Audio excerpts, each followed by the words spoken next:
अस्सलाम वालेकुम। आज हम आपके साथ शेयर कर रहे हैं बहुत ही मज़ेदार, बहुत ही टेस्टी मसाले वाली फ़िश की रेसिपी। बड़ा ही टेस्टी और बड़ा ही डिफरेंट मसाला इसका बनता है।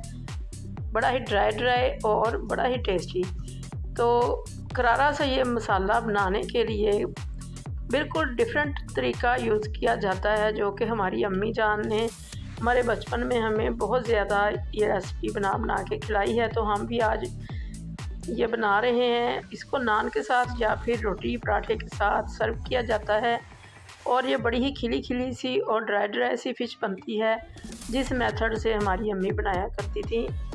तो ये हम बना रहे हैं आज। फ़िश को किस तरह से मैरिनेट करना है, किस तरह से ये मसाला बनाना है और किस तरह से इस फ़िश को हमने तैयार करना है, ये आपके साथ आज शेयर करेंगे। तो इसके लिए हमने रोहू फ़िश ली है और इसको वॉश कर लिया है अच्छे से। जिस तरह हमारी अम्मी जान किया करती थी उसी तरह से हम आज आपके साथ शेयर करेंगे। धो के पहले इसको अच्छी तरह से वॉश कर लिया, इसके ऊपर नमक लगा दिया और सिरका लगा दिया या फिर लेमन जूस लगा दिया। एक चीज़ लगानी है दोनों में से। इसके ऊपर प्लेट रख दी और इसके ऊपर वज़न रख देंगे। तो इस तरह से किया करती थी। 3 से 4 घंटे इसको पड़े रहने देती थी और फिर इसको का मसाला तैयार किया जाता था।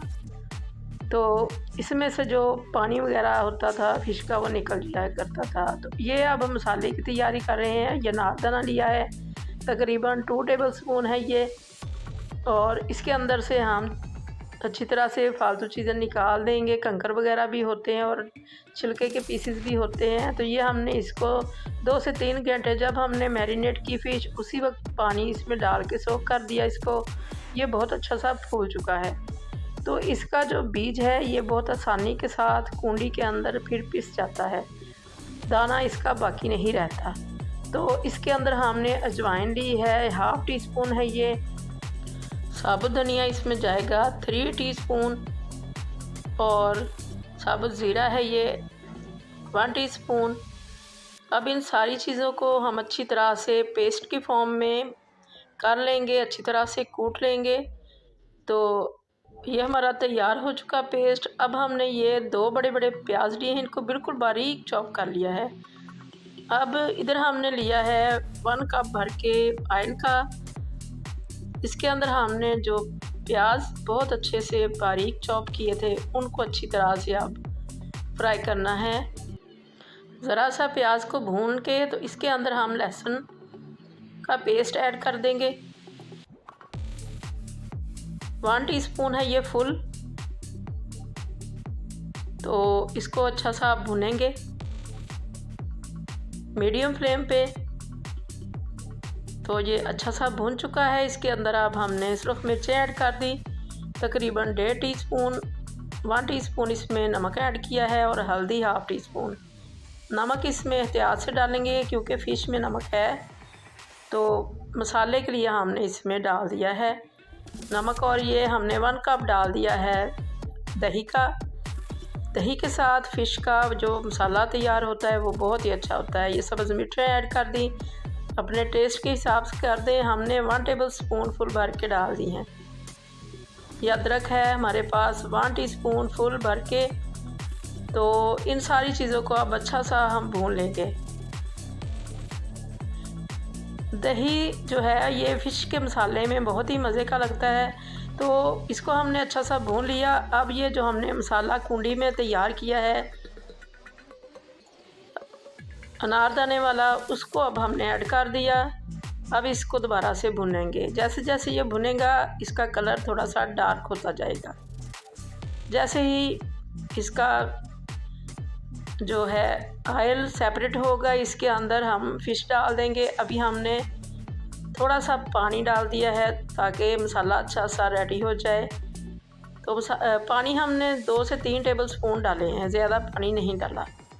अब इसको थोड़ा सा कवर कर दिया ताकि ये अच्छा सा मसाला रेडी हो जाए और सारी चीज़ों का जो फ्लेवर है वो अच्छा सा आ जाए। तो ये हमारा मसाला बहुत अच्छा सा भून चुका है, पानी ड्राई हो चुका है और ऑयल सेपरेट हो चुका है। हल्की फ्लेम पे हमने इसको रखा था। फ़िश को हमने 4 घंटे के लिए रखा था।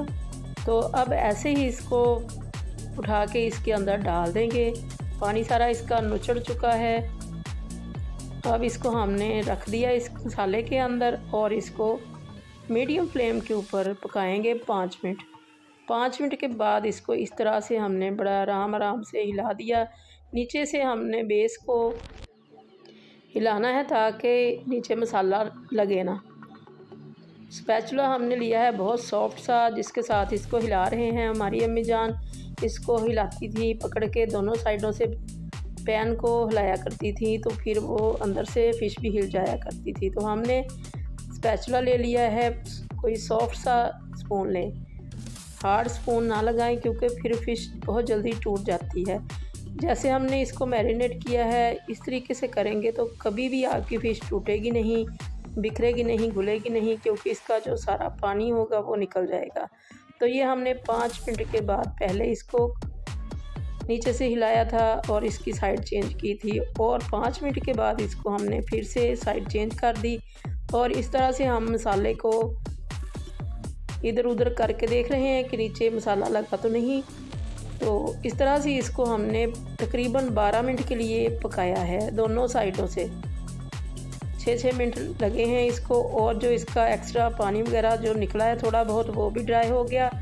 अब ये निशानी है फ़िश के पकने की, ये हल्का हल्का सा ये टूट रही है, तो ये अब पक चुकी है। तो अब हम इसकी गार्निश करेंगे, इसको गार्निश करेंगे। बहुत ही अच्छी सी हमारी ड्राई सी फ़िश तैयार हो चुकी है। मसाला बहुत अच्छा मज़े का तैयार हुआ है, और इसको अब हम डालेंगे इसके ऊपर गरम मसाला घर का बना हुआ 1 टीस्पून इसके ऊपर हमने डाल दिया है। ये हमने धनिया डाल दिया है फ्रेश। इस स्टेज पे हम नमक भी चेक कर लेंगे, अगर कम लगेगा तो डाल देंगे। हमारा बिल्कुल ठीक था क्योंकि सिर्फ मसाले में हमने डालना था, फ़िश के अंदर तो पहले से ही था। तो अगर ज़्यादा डाल दें तो बड़ी ही बदजायका फिर कड़वी फ़िश बनती है। तो ये हमारी फ़िश रेडी हो चुकी है। देख लें पूरे पीसीज हैं, कोई भी पीस अपनी जगह से टूटा नहीं है। तो बहुत अच्छा तरीका है ये। इसके साथ हम रोटी सर्व करते हैं, ताज़ी रोटी के ऊपर देसी घी लगा के, या फिर नाश्ते में पराठे खाते हैं तो ये बहुत मज़ा देती है। साथ में मूली का सलाद या फिर खीरे का सलाद तो मज़ा दुबाला हो जाता है। इस तरह से बहुत मज़े की, इसका मसाला ही सबसे ज़्यादा मज़े का लगता है। तो आपको इसको मैं अब चेक करके भी बताऊंगी कि इसके अंदर से कैसे पीसेस तैयार हुए हैं फ़िश के। ज़रा भी ये इसके अंदर पानी नहीं है, बहुत ही ड्राई सी और बहुत ही खिली सी ये बनी है। ये देखें पीसेस इसके अलग अलग हो रहे हैं।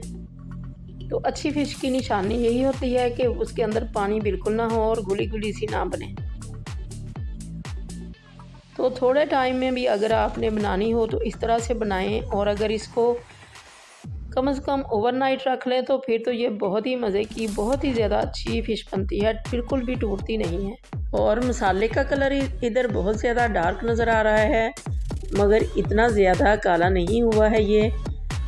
ये कैमरे के अंदर ही काला लग रहा है, थोड़ा सा डार्क कलर हो जाता है इसका, क्योंकि इसमें हमने काफ़ी सारे मसाले पकते वक्त डाले हैं। एंड पे ही ज़्यादातर मसाले डालते हैं, अनारदाने की वजह से भी ये इसका कलर थोड़ा सा डार्क हो जाता है। तो इतनी मज़ेदार सी हमारी फ़िश रेडी हो चुकी है। मेरी अम्मी जान की ये रेसिपी है, तो उनके लिए प्लीज़ आप लोग दुआ करते हैं, क्योंकि उनकी तबीयत आजकल काफ़ी ख़राब रहती है। तो अल्लाह करे आपको ये रेसिपी बहुत ज़्यादा पसंद आए और आपकी बहुत अच्छी बने। दुआओं में याद रखिएगा। अल्लाह हाफिज़।